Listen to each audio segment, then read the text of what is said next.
In September of last year, the Truss Kwarteng mini-budget set out a bold pro-growth agenda, an agenda upon which Ms Truss was elected.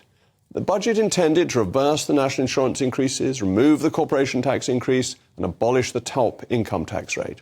The cuts were to be funded by government borrowing. Subsequently, the cost of government borrowing reached alarming highs and the narrative emerged that the government, of which I was a part, had crashed the economy.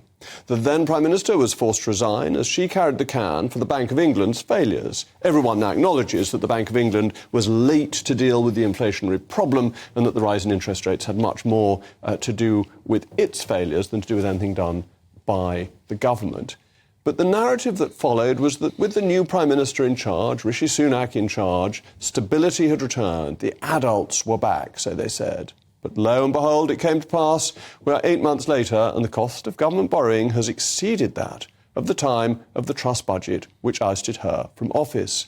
2-year gilt yields, that's the interest rate, which is being shown on your screen now, the interest rate on UK government borrowing, what the government has to pay for shortish term borrowing, has increased by more than 0.2 percentage points, 20 basis points, as those in the city call it, to hit almost 4.9%.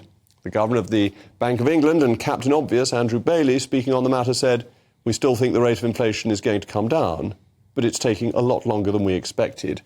Excellent work, Mr Bailey. All your forecasts on inflation have unfortunately been wrong, with consequences for the economy, consequences for people's mortgage rates, consequences for people's cost of living.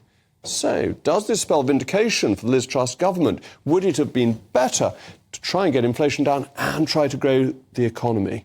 Well, of course, I want to know what you think. Mailmog@gbnews.com.